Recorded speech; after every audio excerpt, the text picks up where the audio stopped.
saya Clara Martina Sagana. Saya CGP Angkatan 4 dari Kota Semarang, Provinsi Jawa Tengah. Menjadi seorang pendidik awalnya tidak terbayang dalam pemikiran saya. Ketika saya SMA, jujur cita-cita saya adalah menjadi seorang dokter. Tetapi ada satu peristiwa yang mengubahkan hidup saya waktu itu. Ketika saya kelas 2 SMA, nilai matematika saya itu hancur, dan saat itu guru yang berjanji untuk memberikan remedi tidak melakukannya, sehingga 3/4 dari kelas saya masuk ke IPS.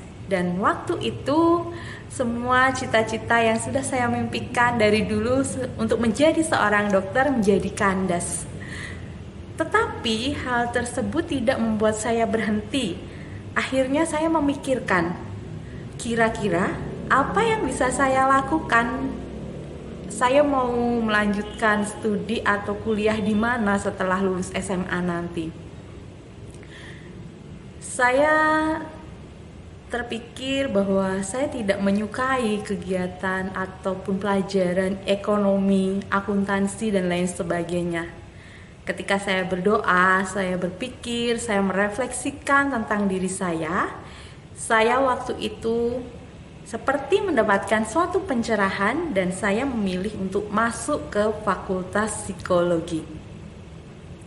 Kenapa saya memilih Fakultas Psikologi? Karena menurut saya masih ada relasi atau hubungannya dengan orang atau manusia. Jadi saya tidak dapat menjadi dokter yang mengobati dan menolong orang secara fisik. Saya ingin menjadi sarjana psikologi yang dapat menolong orang secara psikis atau kejiwaannya. Itulah yang membuat saya akhirnya memutuskan untuk masuk ke Fakultas Psikologi. Setelah saya lulus dari Fakultas Psikologi, saya mulai berkecimpung di dunia industri. Saya menjadi HRD di salah satu pabrik atau perusahaan yang memiliki 2.500 karyawan atau buruh. Dan waktu itu saya ada di bagian rekrutmen dan training. Setahun, 2 tahun hal itu saya jalani. Secara finansial saya memang mendapatkan banyak hal, tetapi setelah saya mulai berpikir, saya mulai merenungkan kembali, ada banyak hal yang tidak sesuai dengan hati saya. Saya merasa apa yang saya lakukan itu kosong. Saya merasa bahwa berada di antara dua kepentingan, yaitu perusahaan dan juga pekerja, itu sangat sulit begitu, dan saya tidak dapat memberikan banyak pengaruh untuk melakukan sesuatu perubahan yang berarti bagi perusahaan tersebut ataupun bagi karyawan yang bekerja di dalamnya. Itu membuat saya kembali berpikir, sebenarnya apakah panggilan hidup saya? Apakah saya memang harus bekerja di dunia industri atau saya harus bekerja di dunia yang lain?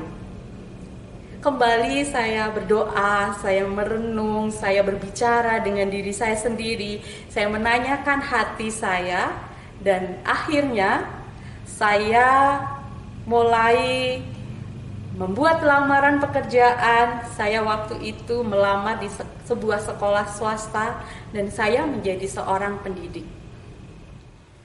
Di tahun 2005, perjalanan saya sebagai seorang pendidik dimulai. Waktu itu saya sempat mendapatkan tawaran untuk mengajar sebagai guru BK di SMP atau SMA, tetapi saya tidak ambil. Kenapa? Karena ketertarikan saya adalah pada anak usia dini. Hal ini mungkin mengingatkan saya bahwa ketika saya belajar tentang trapesium usia, di umur 4 tahun, saya sangat merasakan pengalaman yang positif bersama dengan guru TK saya. Makanya ketika saya belajar ini, saya mulai mengingat lagi ingatan masa lalu saya, bahwa mungkin ini terkait juga kenapa saya memilih menjadi seorang pendidik anak usia dini. Apalagi saat ini TK yang tempat saya mengajar atau mendidik anak-anak itu adalah TK inklusi. Ada anak-anak berkebutuhan khusus yang masuk untuk bermain dan belajar bersama-sama dengan saya. Hal ini sungguh luar biasa. Pengalaman untuk mendidik anak-anak di usia dini ini merupakan pengalaman yang tidak dapat terlupakan, penuh dengan tantangan, dan juga selalu membuat saya semakin hari semakin belajar. Ketika berjumpa dengan anak, ketika itu juga saya juga belajar hal-hal baru yang dapat saya jumpai dalam diri anak. Pendidikan anak usia dini menurut saya sangat penting karena disinilah kita sedang meletakkan dasar-dasar nilai-nilai, karakter, dan juga sikap. Bagaimana kita mengajarkan kepada anak usia dini untuk mengenal lingkungannya, mengenal tentang dirinya, mengenal tentang orang lain, dan juga mengenal aturan-aturan ketika mereka masih anak-anak. Dan usia 0 sampai 6 bahkan sampai 8 tahun itu adalah golden age. Setiap apa yang kita lakukan, setiap stimulasi yang kita berikan kepada anak itu akan masuk, akan membekas ke dalam diri anak, dan nantinya akan terbawa ketika anak itu dewasa. Bagaimana karakter mereka, bagaimana sikap mereka sangat penting untuk diterapkan, untuk dipupuk, untuk dibiasakan ketika mereka masih usia dini. 16 tahun sudah saya menjadi pendidik anak usia dini. Tak ada rasa puas atau rasa ingin berhenti untuk belajar. Oleh karena itu, dengan kesadaran diri sendiri, saya mengikuti program calon guru penggerak. Saya mendaftarkan diri saya meminta rekomendasi dari kepala sekolah saya yang selalu memberikan dukungan, dan saya lalui tahap demi tahap seleksi dengan luar biasa. Dan saat ini saya berada di pendidikan calon guru penggerak angkatan yang keempat. Ada banyak hal yang saya pelajari dari PGP ini. Di antaranya adalah tentang nilai dan peran sebagai guru penggerak. Sebagai seorang guru, saya sangat ingin melakukan perubahan-perubahan bagi anak didik saya. Sebagai seorang guru atau pendidik, saya sangat ingin anak saya mengalami perubahan demi perubahan. Walaupun itu pelan, tetapi perubahan itu pasti akan terjadi, itu yang saya yakini. Seperti halnya kupu-kupu yang mengalami metamorfosis dari telur menjadi ulat, menjadi kepompong, dan akhirnya menjadi kupu-kupu yang indah. Itu juga yang ingin saya lakukan terhadap anak didik saya. Saya akan membekali mereka, saya akan memberikan stimulasi kepada mereka supaya mereka dapat tumbuh menjadi kupu-kupu yang indah yang akan memberi warna pada dunia yang ada di sekitarnya. Sebagai seorang calon guru penggerak, ada nilai-nilai yang harus saya hidupi. Yang pertama adalah mandiri, di mana saya selalu ingin belajar dan belajar tanpa ada paksaan dari orang lain. Yang kedua adalah nilai reflektif. Bagaimana saya selalu merefleksikan apa yang sudah terjadi dalam hidup saya, setiap peristiwa, baik itu positif atau negatif, setiap apa yang saya alami, setiap kejadian yang saya alami, dan saya harus memikirkan bagaimana langkah ke depan yang harus saya lakukan, dan itu sangat tertolong ketika saya menjalani pendidikan guru penggerak ini. Yang ketiga adalah nilai kolaboratif. Bagaimana saya dapat mengajak kerjasama atau berkolaborasi, baik itu dengan anak didik saya, dengan rekan sejawat saya, dengan atasan saya, dengan orang tua murid, dan juga lingkungan masyarakat yang ada di sekitar saya. Yang keempat adalah inovatif. Bagaimana saya melakukan perubahan-perubahan, memikirkan ide-ide yang baru, bagaimana saya merancang pembelajaran yang banyak mewujudkan mimpi-mimpi yang saya miliki ketika saya berada bersama-sama dengan anak. Dan yang kelima adalah berfokus atau berpihak pada anak. Bagaimana saya selalu berusaha untuk menghargai perbedaan individual yang ada dalam diri anak-anak saya, baik itu anak yang istimewa atau berkebutuhan khusus ataupun anak-anak yang lainnya, semuanya sama di hati dan di mata saya. Saya selalu menganggap mereka adalah pribadi-pribadi yang berharga, yang patut disayangi dan diberikan kesempatan, bukan untuk dikasihani. Tetapi dengan memberikan kesempatan kepada mereka, maka mereka akan bertumbuh menjadi pribadi-pribadi yang mandiri, pribadi yang punya rasa percaya diri, dan mau melakukan sesuatu, mau berusaha sesuatu, mau belajar sesuatu yang baru di dalam hidup mereka. Sedangkan peran-peran yang harus saya lakukan sebagai seorang guru penggerak adalah yang pertama, menjadi pemimpin di dalam pembelajaran. Bagaimana saya merancang, saya menyediakan lingkungan belajar yang kondusif untuk anak-anak saya, yang membuat mereka merasa merdeka di dalam belajar mereka.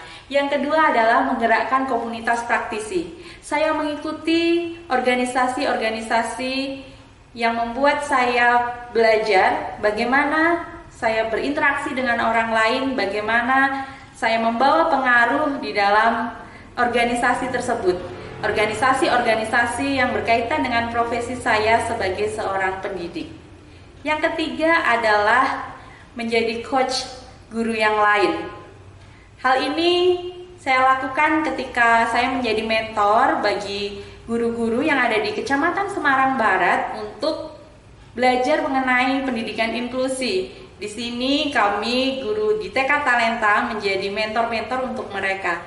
Selain itu saya juga menjadi guru pamong ketika ada mahasiswa PG PAUD UNES ataupun mahasiswa-mahasiswa dari kampus lain yang belajar ataupun magang di sekolah kami. Selain itu, beberapa kali juga sharing tentang ilmu yang saya miliki untuk sekolah-sekolah yang lainnya. Hal itu mendorong saya untuk membimbing, untuk memberikan arahan, untuk menolong guru lain ataupun calon guru ataupun mahasiswa yang membutuhkan bantuan atau sedang belajar mengenai pendidikan anak usia dini. Selanjutnya adalah berkolaborasi dengan guru yang lain. Itu tentu saja sudah dilakukan di dalam kehidupan sehari-hari, baik itu dengan teman sejawat ataupun dengan guru-guru yang ada di sekitar sekolah saya. Yang terakhir adalah mewujudkan kepemimpinan murid. Hal ini saya lakukan sejak anak-anak masih kecil. Saya berikan kesempatan kepada mereka untuk memimpin dirinya sendiri, untuk memimpin berdoa di dalam kelas, ataupun untuk menolong dan mengarahkan anak-anaknya ketika mereka bermain. Luar biasa sungguh nilai dan peran sebagai seorang guru penggerak. Dan saya ingin nantinya nilai dan peran itu selalu melekat dalam hidup saya. Saya selalu melakukan hal-hal yang baik yang dapat membawa perubahan bagi dunia pendidikan di Indonesia. Menjadi seorang pendidik anak usia dini merupakan panggilan hidup saya yang akan saya jalani. Dan ketika saya tergerak, saya akan bergerak dan saya akan menggerakkan orang-orang yang ada di sekitar saya. Menjadi seorang pendidik merupakan hal yang luar biasa. Bagaimana kita dapat mengambil setiap kesempatan untuk menjadi teladan, untuk menolong anak-anak berkembang dan mempersiapkan mereka nantinya menjadi pemimpin-pemimpin bangsa yang luar biasa. Mari bergerak bersama demi Indonesia maju. Salam guru penggerak, salam sehat dan bahagia selalu.